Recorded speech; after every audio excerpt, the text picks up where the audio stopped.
औज़ुबिल्लाहिमिनश्शैतानिर्रजीम बिस्मिल्लाहिर्रहमानिर्रहीम। Dear students, आज हमने फ़िज़िक्स सेकंड ईयर का चैप्टर नंबर 17 का कुछ रिमेनिंग पोर्शन जो है उसे स्टार्ट करेंगे। हमने लास्ट टाइम अपने लेक्चर के अंदर एनर्जी बैंड थ्योरी के बारे में पढ़ा था और उसकी मदद से हम डिस्क्राइब करते हैं इलेक्ट्रिकल बिहेवियर ऑफ सॉलिड्स, और उस बिहेवियर की बेस पर हमने सॉलिड्स को 3 ग्रुप्स में डिवाइड कर दिया था। और वो 3 ग्रुप्स थे, नंबर 1 कंडक्टर्स, नंबर 2 इंसुलेटर्स और नंबर 3 सेमीकंडक्टर। इनमें जो कंडक्टर्स और इंसुलेटर्स जो हैं उनको समझना हमारे लिए बहुत इजी था कि कंडक्टर्स वो हैं जिनमें से करंट इजीली पास होता है, लेकिन इंसुलेटर्स वो हैं जिनमें से करंट बिल्कुल पास नहीं होता। लेकिन जब बात करते हैं हम सेमीकंडक्टर्स की, तो सेमीकंडक्टर्स की हिस्ट्री थोड़ी सी डिफरेंट है।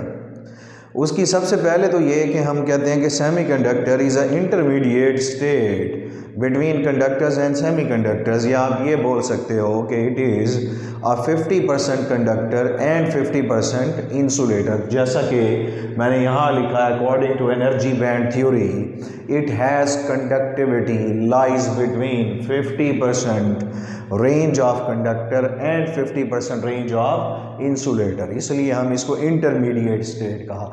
अच्छा, इसके बाद कि ऐसा क्यों है ये 50-50 की क्वालिटीज़ अपने अंदर रखता है, उसकी सबसे इम्पॉर्टेंट चीज़ है कंडक्शन, करंट गुजरने देने की सलाहियत। तो इसके अंदर से करंट गुजरने देने की सलाहियत कुछ एक्सटर्नल फैक्टर्स होते हैं जिनके साथ चेंज होती है। अगर आप किसी मटेरियल में से करंट को पास करवाते हैं और वो 100% उसमें से गुजर जाता है, तो that conductor is termed as superconductor. Why it is called superconductor? Because its resistance और रेजिस्टिविटी इज ज़ीरो। और जिस कंडक्टर की रेजिस्टेंस या रेजिस्टिविटी ज़ीरो हो जाए वो सुपर कंडक्टर बन जाता है। और कंडक्टर्स जिनमें से गुजरने वाले करंट को थोड़ी सी रुकावट का सामना करना पड़े या चार्जेस को, फ्लो को थोड़ी सी ब्लॉकेज हो, तो उस ब्लॉकेज देने की सलाहियत उस कंडक्टर की रेजिस्टेंस कहलाती है।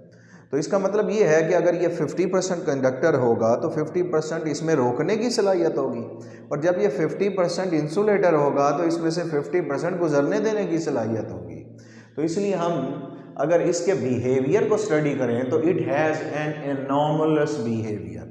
एनॉमलस का मतलब होता है अननेचुरल, मतलब आप डेली लाइफ में कोई ऐसा काम करें जो आपकी रूटीन से टोटली डिफरेंट है, तो this is called unnatural behaviour.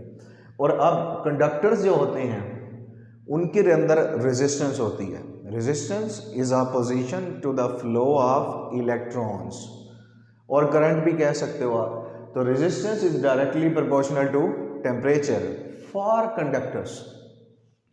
और सेमीकंडक्टर्स के अंदर जो रेजिस्टेंस होती है, करंट को रोकने की सलाहियत उसकी, वो टेम्परेचर के इन्वर्सली होती है। अब ऐसा क्यों है? क्योंकि कंडक्टर्स में से जब करंट गुजरता है तो जैसे जैसे वो बढ़ता जाता है उसके नतीजे में फ्लो ऑफ इलेक्ट्रॉन्स की कोलिजन बढ़ती है, और collision of electrons with atoms with walls of the conductor with each other increases causes to increase the temperature. और टेम्परेचर के बढ़ने से थर्मल एनर्जी बढ़ती है, और थर्मल एनर्जी के बढ़ने से रेजिस्टेंस बढ़ती है। तो in short resistance is due to the collision of electrons. और इलेक्ट्रॉन्स जो होते हैं वो ज़्यादा होंगे ही तो कोलाइड करेंगे ना, जब इलेक्ट्रॉन्स ना हों तो फिर उनकी कोलिजन भी नहीं होगी और फिर रेजिस्टेंस भी नहीं होगी। तो हम बात कर रहे हैं सेमीकंडक्टर्स की, तो रेजिस्टेंस उनकी टेम्परेचर के इन्वर्सली होती है। अब रीज़न क्या है इसकी ज़रा गौर से समझिएगा। ओहम्स लॉ आप जानते हैं, V is equal to I R या I is equal to V over R। और हम ये कह चुके हैं टेम्परेचर ऑफ सेमीकंडक्टर या temperature in semiconductor varies inversely with its resistance. अब ऐसा क्यों है? देखें, जिस वक्त अगर मैं कहूँ सेमीकंडक्टर को मैंने एक ऐसी जगह रखा है जहाँ का टेम्परेचर 0 केल्विन है, 0 kelvin is absolute null. Absolute null पर according to this equation where resistance is inversely proportional to temperature, तो फिर रेजिस्टेंस क्या हो जाएगी? इनफाइनाइट हो जाएगी। और अगर इनफाइनाइट होगी तो according to Ohm's law current हो जाएगा ज़ीरो, और वो मटेरियल जिसमें से गुजरने वाला करंट स्टॉप हो जाए या वो गुजरने ना दे उसे, तो उस वक्त वो क्या बन जाता है, इंसुलेटर। अब इसको अंडरस्टैंड करते हैं on behalf of energy band theory. और एनर्जी बैंड थ्योरी में आप जानते हैं दो बैंड्स जो कि कंडक्शन के लिए अपना रोल प्ले करते हैं, वो होते हैं एक वैलेंस बैंड और नंबर 2 कंडक्शन बैंड, और उनके दरमियान गैप होता है। अब हम बात करते हैं सबसे पहले उस कंडीशन की जब टेम्परेचर को हमने क्या कहा, 0 केल्विन। अब ज़रा इस डायग्राम को देखें, जब टेम्परेचर यहाँ मैं कहता हूँ 0 केल्विन है तो उस वक्त वैलेंस बैंड मुकम्मल तौर पर फिल होगा इलेक्ट्रॉन से। जितने भी इलेक्ट्रॉन्स होंगे वैलेंस वो इसी बैंड में होंगे, और कंडक्शन बैंड जो है वो मुकम्मल तौर पर एम्प्टी होगा। इट मीन्स जब आप उस सेमीकंडक्टर के साथ बैटरी लगाएं जिसका टेम्परेचर 0 केल्विन है, तो उस वक्त इलेक्ट्रॉन्स यहाँ से निकलेंगे, लेकिन दरमियान में जो गैप होगा वो इतना ज़्यादा होगा कि वो उन इलेक्ट्रॉन्स को इतनी एनर्जी ना होने की वजह से इसे क्रॉस नहीं कर सकेगा। इसकी वजह से this gap will be huge, और ये ह्यूज गैप उन इलेक्ट्रॉन्स के लिए पार करना नामुमकिन होगा, जिसकी वजह से इलेक्ट्रॉन्स कंडक्शन बैंड में नहीं जाएंगे। तो according to energy band theory conductor वही होता है या वो सब्सटेंस कंडक्टर की सफ़ में शामिल हो जाता है जब उसके इलेक्ट्रॉन्स कहाँ पहुँच जाते हैं, वैलेंस बैंड से कंडक्शन बैंड की तरफ। इसलिए इस केस में ऐसा नहीं होगा। तो ये 0 केल्विन पर according to energy band theory हमने डिस्क्राइब किया। अब हम बात करते हैं कौन सी कंडीशन की, रूम टेम्परेचर पर। अब room temperature is definitely greater than 0 kelvin. According to this equation now resistance will be less than infinity and current will be greater than 0। तो रेजिस्टेंस इंफिनिटी नहीं होगी, करंट 0 नहीं होगा। इसका मतलब है करंट फ्लो होगा, इलेक्ट्रॉन्स फ्लो होंगे, पार्शली कंडक्टर बन जाएगा सेमीकंडक्टर। क्योंकि रूम टेम्परेचर भी कोई इतना ज़्यादा नहीं होता है, it is about 27 degree Celsius. और 27 डिग्री सेल्सियस पर इस डायग्राम को ज़रा अंडरस्टैंड करें तो 27 degree Celsius is greater than 0 kelvin. It is very very greater than, हम जी कह सकते हैं अबाउट 300 केल्विन है। अब क्या होगा, इलेक्ट्रॉन्स वैलेंस बैंड से जंप करके कंडक्शन बैंड में जाना शुरू होंगे, लेकिन सारे नहीं जाएंगे, कुछ जाएंगे, क्योंकि अभी भी उसके दरमियान क्या मौजूद है, गैप मौजूद है। लेकिन अब gap way by increasing the temperature क्या हुआ, कम। तो अब इस केस में टेम्परेचर इंक्रीज हुआ, गैप डिक्रीज हुआ और कंडक्शन इन सेमीकंडक्टर बढ़ना शुरू हो गई।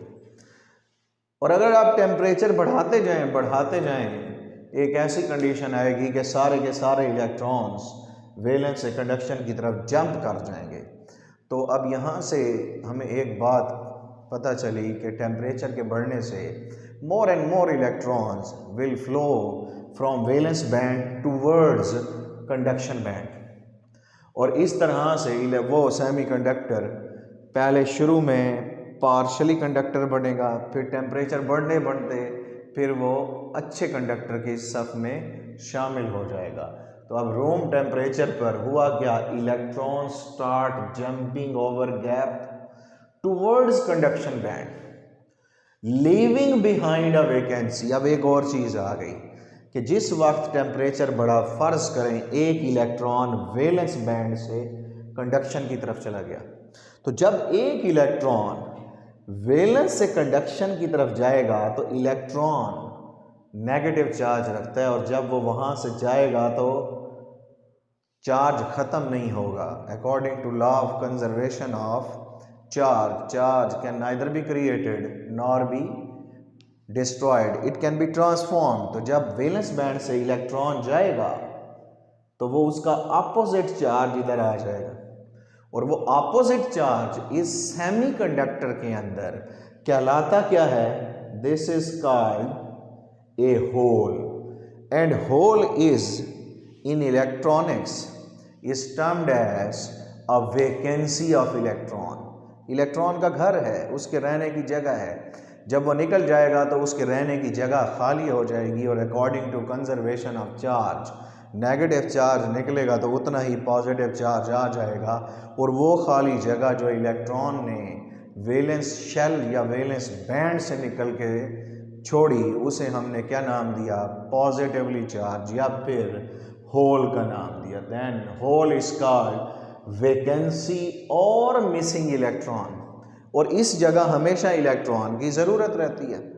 तो अब हम ये कह सकते हैं कि जब इलेक्ट्रॉन फ्री हो जाएगा कंडक्शन बैंड में जाके तो होल क्रिएट हो जाएगा, और ये दो अपोजिट चार्जेस बायस बनेंगे करंट का। तो ये भी याद रखें कि charge carriers in semiconductors are free electrons and holes are positively charge.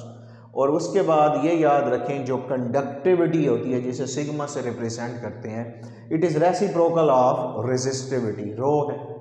अगर हमने कहा कि resistance of semiconductor is inversely proportional to temperature, तो it means resistivity is also inversely proportional to temperature because resistance is inversely. तो हम ये कह सकते हैं कि जो कंडक्टिविटी होती है सेमीकंडक्टर की वो टेम्परेचर के डायरेक्टली प्रोपोर्शनल होती है। और अब इस तरह से हमें सेमीकंडक्टर का एनॉमलस बिहेवियर पता चला कि अगर आप किसी सेमीकंडक्टर को क्या करते हैं, हीट अप करते जाएं, तो उसके अंदर free electrons and holes create होंगे जो कि करंट का बायस बनेंगे। लेकिन ऐसा करना फिजिकली हमारे लिए सही नहीं है कि आप किसी भी चीज़ को गर्म करते हैं तो डिस्ट्रॉय हो जाएगा। तो इसलिए कुछ ऐसा करना चाहिए कि उसकी कंडक्टिविटी विदाउट इंक्रीजिंग टेम्परेचर हमें बढ़ाने, और उसके लिए पहले हम ज़रा सेमीकंडक्टर के इंटरनल स्ट्रक्चर को स्टडी करते हैं कि कौन कौन से एलिमेंट सेमीकंडक्टर्स होते हैं और कौन से ग्रुप से ताल्लुक़ रखते हैं। जो प्योरेस्ट फॉर्म होती है सेमीकंडक्टर की उसे हम बोलते हैं इंट्रिंसिक सेमीकंडक्टर, और जो इंट्रिंसिक सेमीकंडक्टर है it is a pure form of semiconductor, और जो वाइडली यूज़ किए जाते हैं और चीपेस्ट फॉर्म है उनकी, ईजीली अवेलेबल होते हैं हमारे इस वर्ल्ड में, वो हैं सिलिकॉन एंड जर्मेनियम। और इनका ताल्लुक होता है पीरियोडिक टेबल के फोर्थ ग्रुप के साथ। और फोर्थ ग्रुप और ग्रुप्स की अकॉर्डिंग टू पीरियोडिक टेबल ये स्पेशलिटी है कि जिस ग्रुप से होगा उसके आउटर मोस्ट शेल में उतने ही इलेक्ट्रॉन्स होंगे, वैलेंस शेल जिसे बोलते हैं। तो fourth group means 4 valence electrons इस सेमीकंडक्टर के वैलेंस शेल में होंगे, और वो सारे के सारे एटम्स एक दूसरे के साथ तरतीब में जुड़े हुए होंगे। They are regularly arranged atoms. और उसके बाद ये याद रखें, यहाँ एक डायग्राम आपको नज़र आ रही है, ये सिलिकॉन का एटम, और इस सिलिकॉन के ये आउटर मोस्ट शेल को मैंने बनाया, और इसके आउटर मोस्ट शेल में 4 इलेक्ट्रॉन्स हैं। और ये मैं पेयर अभी समझाता हूँ किस लिए है। तो ये 4 इलेक्ट्रॉन्स एक दूसरे से 90 एंगल पर होते हैं। They are basically perpendicular angles, ये यहाँ 90, ये भी 90, ये भी 90। अब वो वैलेंस इलेक्ट्रॉन्स 4 एक सिलिकॉन एटम के, उसके साथ दूसरा सिलिकॉन का एटम भी होगा, उसके 4 इलेक्ट्रॉन्स वैलेंस वाले इसके 4 वैलेंस इलेक्ट्रॉन्स के साथ मिलके कोवेलेंट बॉन्ड बनाएंगे। अब वो बॉन्ड कैसे बनेगा, यहाँ पर ये सिलिकॉन का एक इलेक्ट्रॉन, यहाँ दूसरा आ जाएगा सिलिकॉन का एटम, और उसके आउटर मोस्ट शेल का एक इलेक्ट्रॉन इसके आउटर मोस्ट शेल के एक इलेक्ट्रॉन के साथ मिलके ये बन गया bond, this is called covalent bond.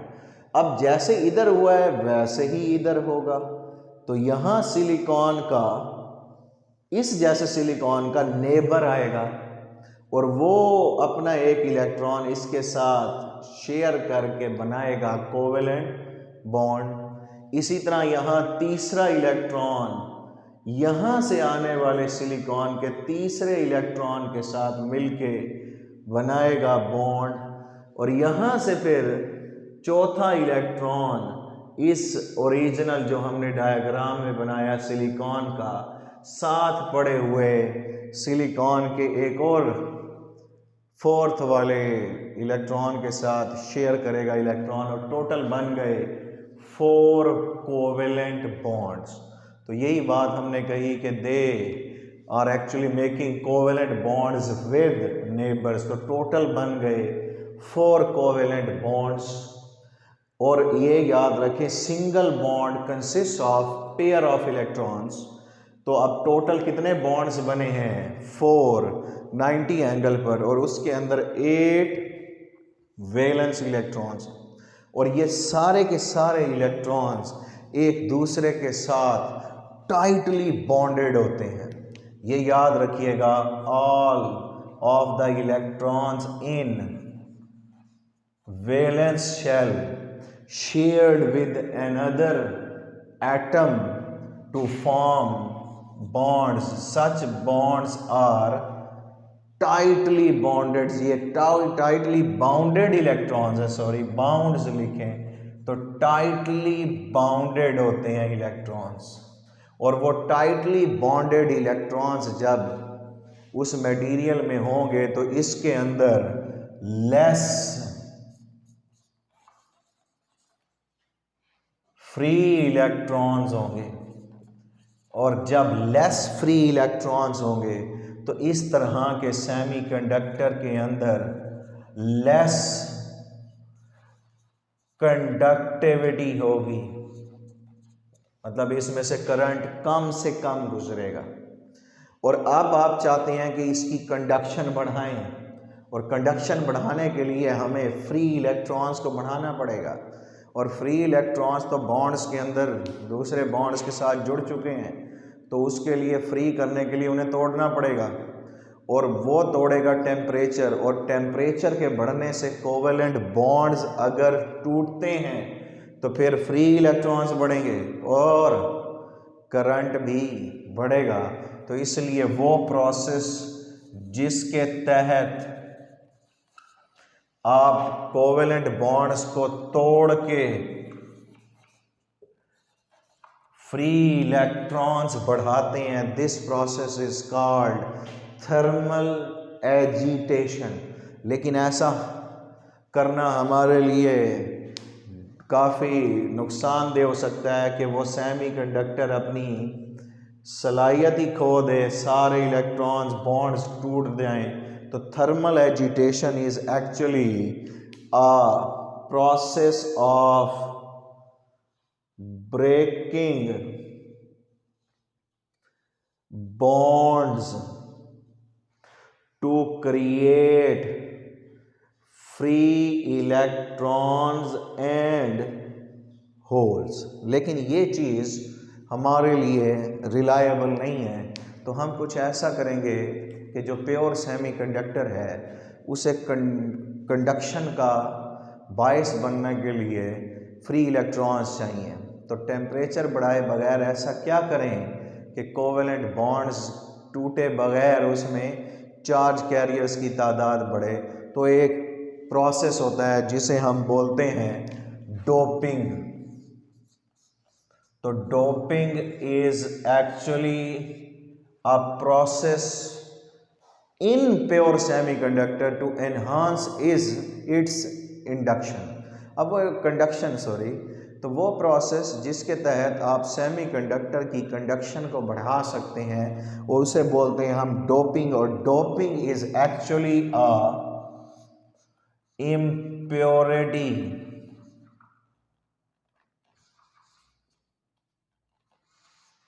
Impurity का मतलब जो प्योर सेमीकंडक्टर है उसके अंदर किसी और ग्रुप के एटम्स डाल दिए जाएं। भाई इसका ताल्लुक फोर्थ से है, मैं अगर फिफ्थ ग्रुप या थर्ड ग्रुप के एटम्स इसमें डालूं तो दैट इज कॉल्ड इम्प्योरिटी, और वो इम्प्योरिटी एटम्स की शक्ल में होगी और उनकी तादाद 1 to 1 मिलियन एटम्स तक होगी। तो अगर आप किसी दूसरे एलिमेंट के एटम्स जिनकी तादाद एक एटम से लेके 10⁻⁶ एटम्स तक हो आप उसमें डालेंगे तो क्या होगा, वो प्योर सेमीकंडक्टर के अंदर कंडक्शन बढ़ेगी और वो प्योर सेमीकंडक्टर फिर इम्प्योर बन जाएगा, and that impure semiconductor is called extrinsic semiconductor. अब ऐसा क्या होगा कि इम्प्योरिटी की वजह से फ्री चार्जेस बढ़ेंगे बगैर कोवेलेंट बॉन्ड्स के टूटे और कंडक्शन भी इंक्रीज़ होगी, ये हम अपने नेक्स्ट लेक्चर में पढ़ेंगे। तो ये यहाँ तक आज तक हमने कंप्लीट कर लिया। Thank you.